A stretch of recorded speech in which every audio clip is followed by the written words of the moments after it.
Welcome to Klahani. Our guest today is Art Twomey, who's done much to see that a part of our planet is kept tolerable to live in. Many people worked with him along the way, and the result of their efforts has been the establishment of the Purcell Wilderness Conservancy. Art, welcome to Klahani. Thank you, Dave.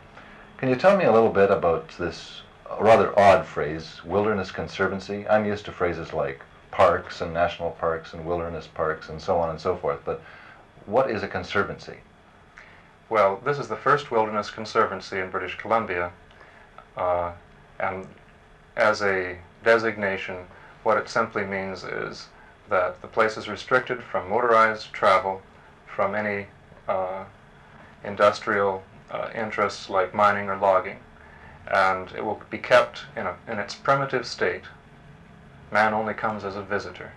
We worked very hard and had quite a struggle for a couple of years trying to bring this area, which is a de facto wilderness, into the awareness of the government of BC. And it seemed like a really long time. It was only a couple of years. But finally, through the decision of our Minister of Lands, Forests and Water Resources, Bob Williams, this place has been set aside. And I'm very grateful to him for doing this, and I'm sure other people from all over Canada will be grateful when they become aware of For a this lot of area years to come, too. Oh, yes. Horses are a primitive way of traveling. The guides have traveled in this country for years using horses, and they're a compatible way of travel with maintaining a wilderness quality in here. These packers, guides, who have used this area for years and years and years, are some of our greatest allies in our fight to protect this area and save it. They know it, they love it. But they're still guiding trips through the area, are they? That's right. Hunting is still allowed in here, in fact. It's not a park, it's a wilderness area. And there are compatible wilderness activities.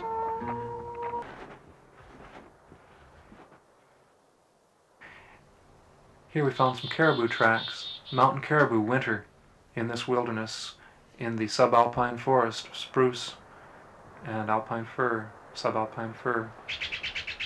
These forests are going to be left for them now. You see, they don't eat anything but arboreal lichens, tree lichens that hang on the branches of older forests. They're the food of the caribou in the winter. And although you might call this merchantable timber instead of looking at it as trees, it can be looked at as the only food for these guys. They look at it as a pasture. Right. It's the only way that they're going to survive in the winter. So we're going to have a few of these animals left in here. How many are there in? Very small groups, even in this wilderness of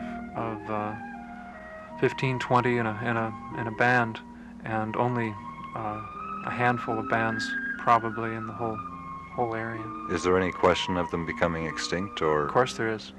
Yeah. There really is.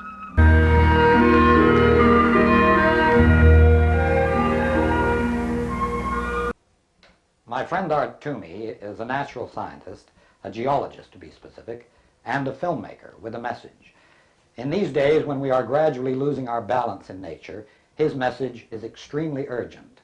We must restore that balance and keep it.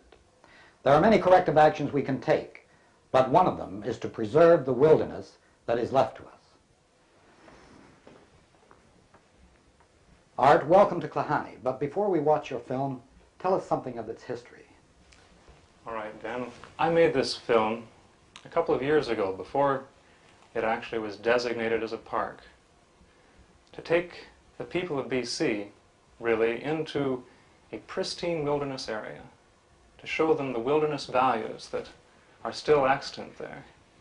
We now have 10 new parks in BC, the Alpine, St. Mary's Alpine Park being one of them. It's a small park, only 22,000 acres, in a scenic climax area, up high, alpine, of course, 40-odd lakes in there, glaciated terrain, delicate, very delicate.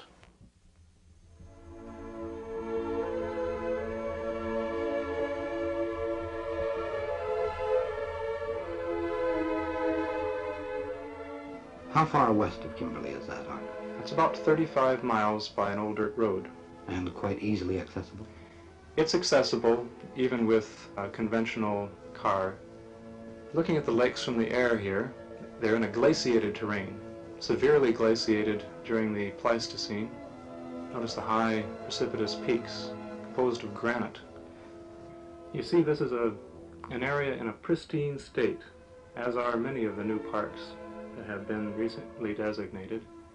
This is a new era for parks in BC, and actually there is another connotation I think we can take, that it's a new era in BC for park usage. That is, how do you start out with a pristine area and maintain it in that state? This is a small park, though. Only 22,000 acres is really not a very large chunk, for instance, of the Purcell Range in its totality. A huge wilderness area of some 2 million acres.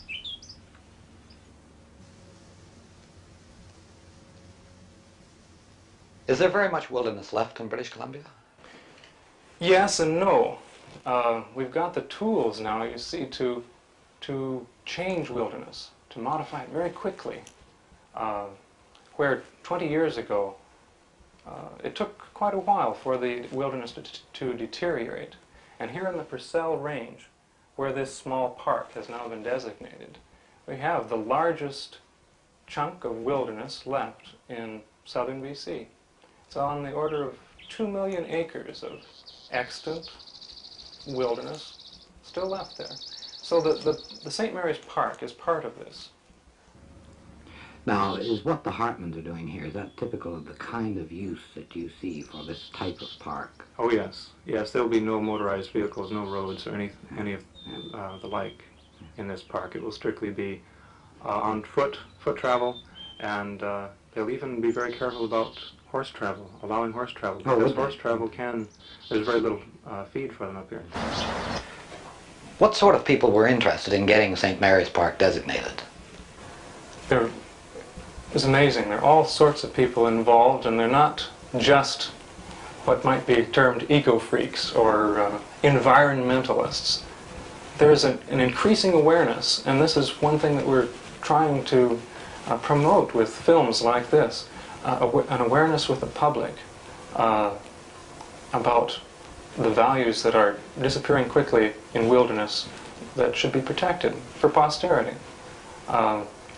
The people that were involved in this were public servants, the civil servants, also loggers, miners, people who use the area exploitively, really, who extract resources. These people were interested in there being a park there.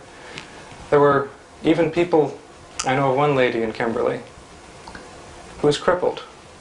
She'll never get into this park. Never.